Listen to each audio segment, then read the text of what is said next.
God, the cope with some of these people is so strong.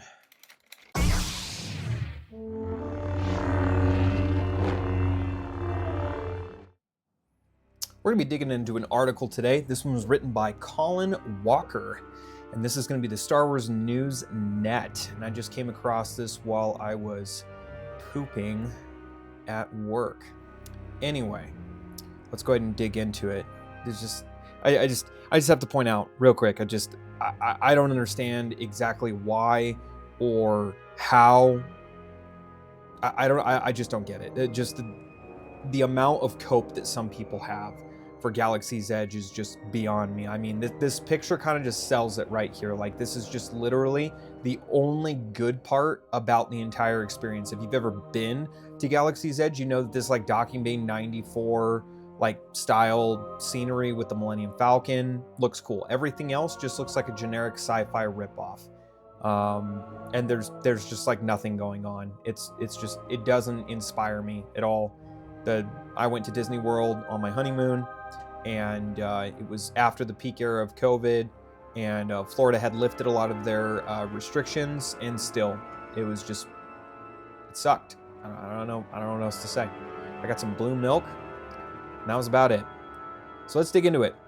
So this guy starts this article off with this thing about the stupid tree. I'm just going to skip right to the good part. I'm not even going to waste my breath with that. So essentially he starts digging in further on and just talking about how like Batu and Black Spire is going to be no more starting April 29th. God, we've been waiting for so long. So what happened? Where did it all fall apart? Was this a panacea for a bigger fix? Or to paraphrase a certain group of helmeted warriors, will this be the way? Yes, actually, it will be the way. And you know why? Because Galaxy's Edge sucks. It's basically beta tier Star Wars for normies that didn't sell. This guy didn't get the memo.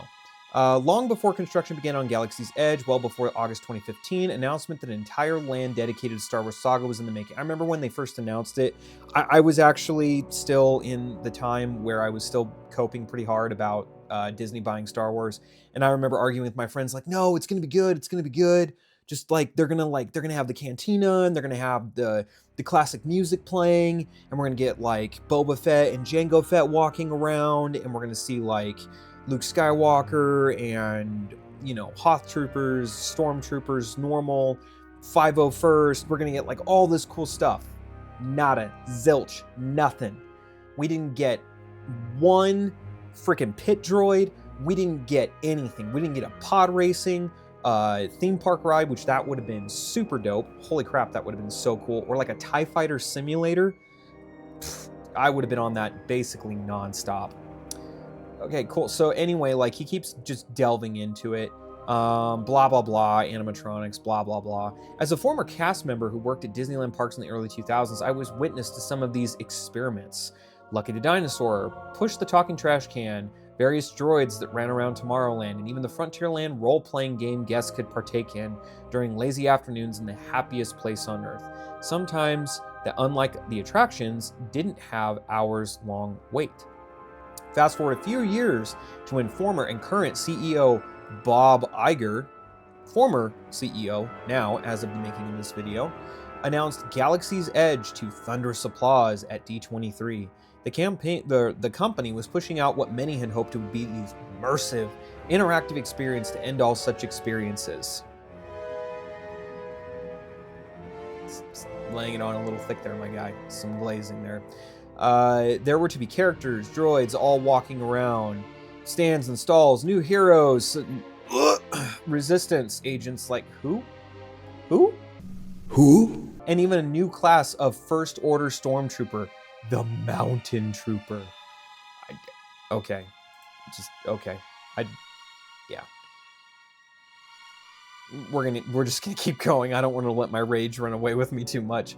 While many of the broken promises that came in to be certainly, geez, I can't even read tonight, guys. While many of the broken promises that came to be certainly can be attributed to Iger, it was his short-lived heir that really changed everything. And this is the crux of the article, where he basically blames Bob Chapek for destroying the grand vision of what Galaxy's Edge was supposed to be, this immersive and interactive and amazing Star Wars experience for all of the hardcore Star Wars fans and their new kids, and it was just going to foster this amazing, just, you know, super fascinating experience for all of the Star Wars fans and normies. And Bob Iger just came around and effed it all up. First up on the chopping block, the wandering characters and droids were next. When the land opened, you could see an astromech as part of a drink stand and nary an alien present while walking around, who didn't have a name tag and work behind a counter. Yeah, no shit, they have to be paid to, you know, do the thing. And while save for the custodians and security, which you're not supposed to notice them, which still wore their distinct Disneyland uniforms. Under Chapek's direction, the unique characters were now just regular employees selling food and merch, but given permission to be a character for their own making, as long as they had no ties to the Skywalkers and such. In the end, employees making minimum wage were tasked with creating and maintaining overalls that would have gone to trained and unionized performers. Again, extreme amount of cope. I'm going to make a point here, but we're just going to keep going because it gets better. Some of the loss of these characters can't be put entirely on the suits, as the testing of droid characters in the parks was not a successful endeavor. People tended to, I guess, mess with them. Whatever. It's a pretty cool idea. During the spat of Galaxy's Edge announcements about the unique merchandise that was to be found in Black Spire Outpost Kyber crystals, there was so much talk from the company about how no product in Batuu would ever say Star Wars on it, not even on a big price tag. Okay. This idea, while novel and meant to help bolster the larger meta-narrative, that you were a visitor to this strange and alien land, did not last long. Okay, yeah. As quickly as cast members stopped greeting guests with bright suns, rising moons. God, that's so cringe. Suddenly, the unique items only in Galaxy's Edge were starting to trickle their way into other shops, particularly Tomorrowland, along with Star Tours merch. That ride slapped. I love Star Tours. I was too young to remember the Michael Jackson experience, but apparently that one was pretty dope too. Even attempts by the company to curb the theft, blah, blah, blah. No one cares about special spoons. That's retarded. A few years ago, as my wife and I were settling into seats in Document 7. Okay, so it just eventually just evolves into how basically normies didn't appreciate it, and it was just, you know, catering to like super autists who would recognize everything, but it didn't work. And the reason why is because of, you know, basically a bunch of, you know, chuds in their basements complaining on the internet. Yeah. So regardless of how successful or popular Disney hoped the sequel trilogy might be, your average visitor to land had no idea what most of the stuff going on around them is, and could really care less if all of it can be explained by half a dozen books. While some of us loved homework in school, most folks don't. This was clearly written by an intellectual who is high on their own copium, aka their degree that says what they think they know. Most folks don't, and so this was truly never going to work. Okay, this is really where I want to like just lay it out. The sequels sucked, and Disney Star Wars up to this point did a horrible job of creating the modern audience and bringing them in and capturing their attention, because we were expecting one thing and we got another, and therefore all the people with the money said thanks but no thanks. I'm one of those people. I literally am surrounded in this room that you can't see because of my green screen by Star Wars merch that I've collected over a lifetime. I basically, like everybody else, dipped out, and you can tell now. Go to any department store in America, and there used to be aisles full of Star Wars merch. Cool lightsabers, action figures, Lego sets. Now pretty much it's relegated to like 3 action figures, maybe a couple of like branded items, and then a lot of Legos, because Legos are just dope and they always sell really well. But the Star Wars merch just basically disappeared.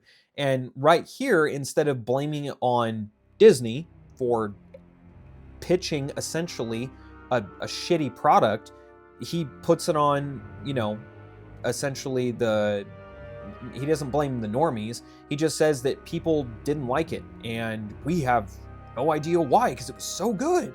As for the interactions, this too was a colossal failure. Everyone was encouraged to play the daily game on their phones. Yeah, that's also super stupid. When you're staring at your phone like this the entire time, when you're supposed to be experiencing the park around you, why did I pay almost $200 to get into this freaking lame park when I'm supposed to like be constantly staring at my device the entire time? Just a lifeless experience. Yeah, on this we completely agree.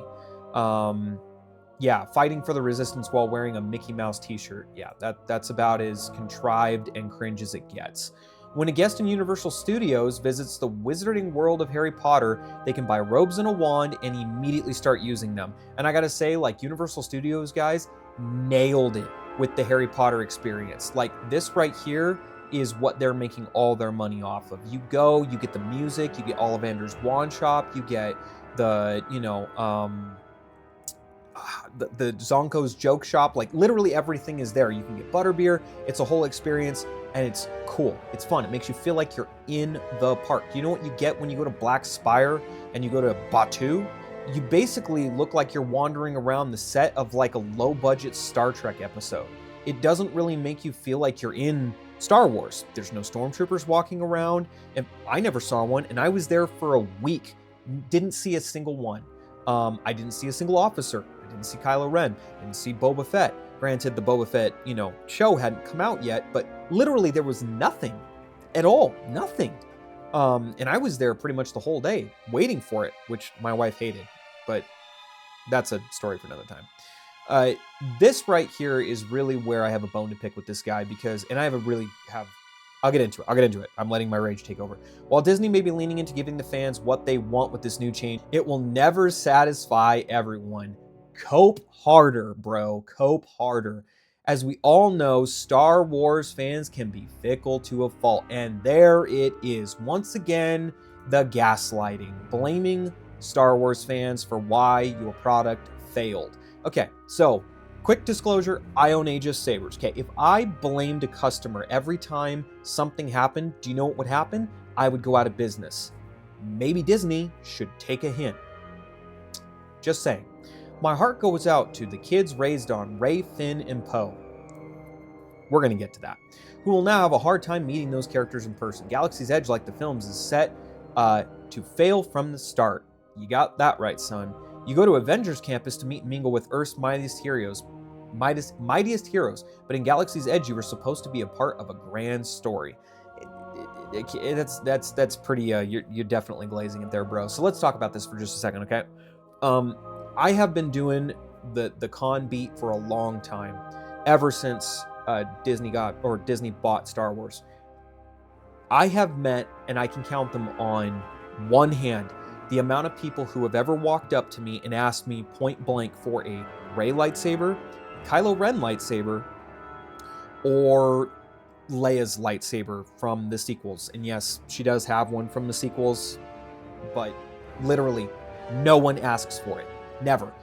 They do ask me all the time for the prequel lightsabers. Everybody wants Mace Windu, Obi-Wan, his episode 1, 2, and 3 sabers. They want Qui-Gon Jinn. They want Sia Satine. They want frickin' clan hilts. They want Aayla Secura. Like, I could go on and on. Kiadi Mundi.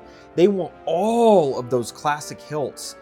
I never, hardly ever get asked for anything from Disney Star Wars. So this nonsense about kids raised on Rey, Finn, and Poe, raised on in the sense that we're going to point at and go, this is what Star Wars was at its lowest point. Okay, that's what I'm going to tell my kids, because that's the objective truth. And all of my friends who have kids, they're not raising their kids on the sequels. They raise their kids on the Clone Wars. They raise their kids on the prequels. And on the original trilogy, and on The Mandalorian, because yes, Mandalorian was good, Andor was good, The Clone Wars was good, even The Bad Batch was good, despite the fact that they totally got cloned commandos wrong, but we'll talk about that later. Okay, so when we will have to tie in comics, novels like Galaxy's Edge, Black Spire, and Thrawn Alliance as a kind of time capsule to a period when the property tried to incorporate incorporate us all within its narrative. Going forward, we will be getting instead a simple, quick fix for a much larger issue that partially comes from those at the top holding the purse strings, but also comes from the average folks who visit and fans who have made it hard in recent years to be a fan of the franchise. This right here is my beef. So later on in the article, we find out this guy's a 501st member. And I want to talk about the costuming clubs for just a second because I have a lot of experience with them. I have been a member of the Rebel Legion. I have applied for membership to the 501st. I know members of the 501st, and I'm on good terms with them. And I also know members of the Mandalorian Mercs. I'm also on good terms with them. I tried to join the 501st and the Mandalorian Mercs with my Cal Scarada build that was, at the time, there was only one approved member. It was really difficult. They were still ironing out the CRLs, which if you don't know, that's basically like the list of criteria for what is and isn't an acceptable like costume. So this is not painting everyone with a broad stroke and saying that they're all dicks. That's not the case. What I'm pointing out is that these people are brown-nosing hard the vast majority of the costuming clubs because they don't want to lose their access. And what do I mean by that? Well, if you don't know, or you're not in the know to know, Disney, when they bought LucasArts, basically gave special privileges to the official costuming clubs to represent LucasArts in a number of different ways. And they do a lot of good things. But there is a very disturbing amount of liberal, leftist leanings. I don't know what it is about costuming clubs or cosplay or fandoms in general, but it seems to me that the vast majority of the folks that I know who are in these costuming clubs all lean left, like almost all of them. And Disney is all too happy to promote these clubs. And there was a very distinct tone shift once Disney took over. Wikipedia, they started changing their symbol to whatever oppressed group of the month we're on, and the 501st started doing their LGBT walks, and so did the Rebel Legion and everything, and I was like, yo, I'm out. It wasn't like that when I was in, and it got that way once Disney took over. And it's like once the freak flag came out, everybody was like, oh, you, and you, and you, and you, and Disney just... There is an intricate interlacing of ideology between the costuming clubs and Disney. I don't know why. It just is what it is. Don't shoot me. I'm just the messenger. But I didn't want any part of it. So when I say that I have a problem with the costuming clubs and people like this that write articles like this shilling for Disney and blaming the chuds online for ruining Star Wars, without even being willing to have a discussion about how people just don't like the sequel trilogy. People just don't like Disney Star Wars. It doesn't resonate with people. And the vast majority of us, because I would actually argue there is a large, overwhelming number of people who don't like Disney Star Wars or are apathetic to it or just simply aren't into it. They just don't care. I mean, normies just don't care. They couldn't tell you anything about the sequel trilogy to save their lives. Other than, oh yeah, the guy with the crossguard lightsaber. Isn't his name Boba Fett? And you think I'm exaggerating, but I'm not.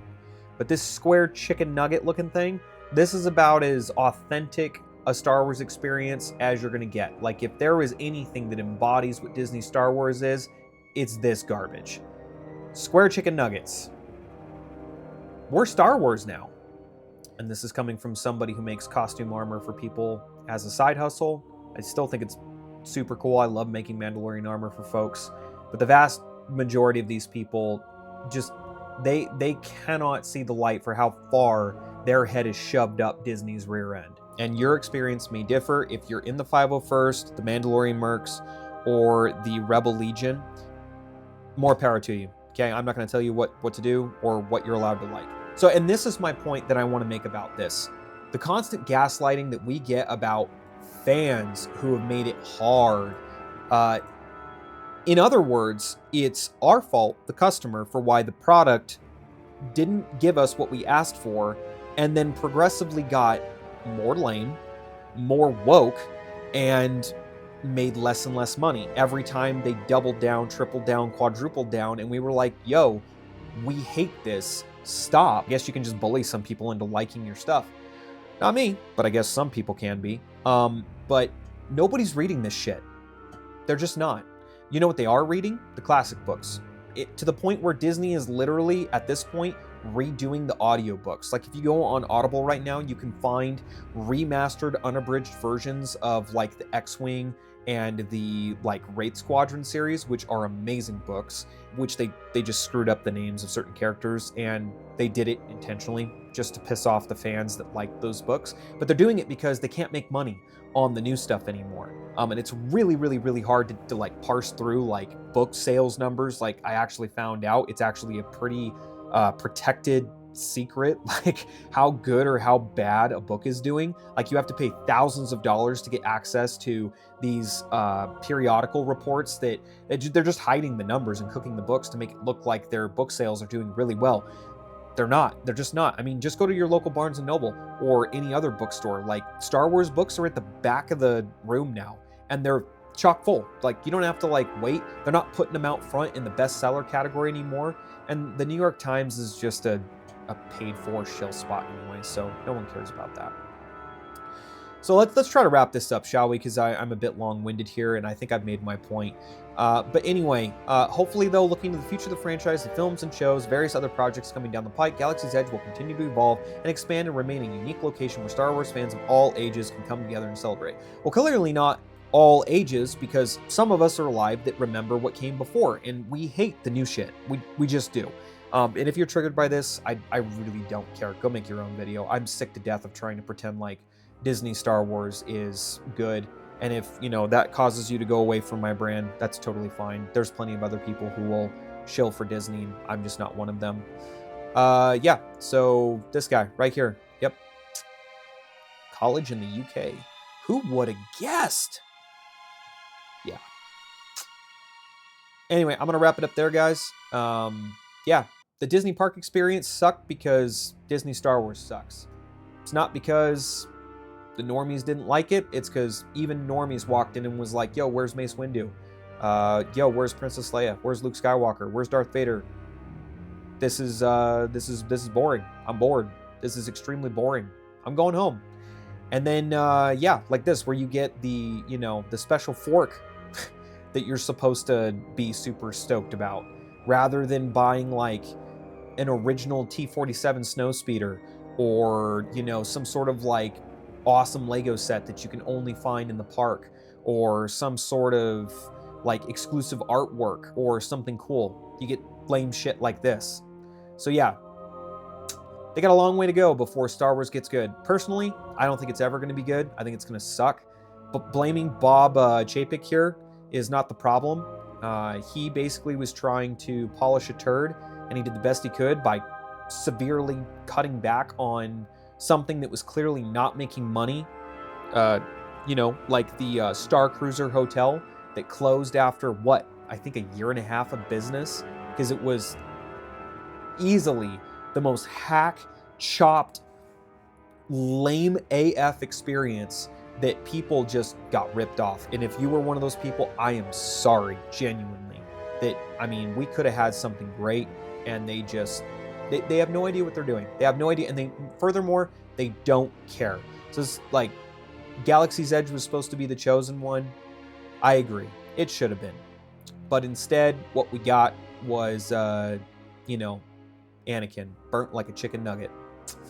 Cool, guys. I'm going to leave it there. Like and subscribe. May the Force be with you, and I will see you all on the next episode.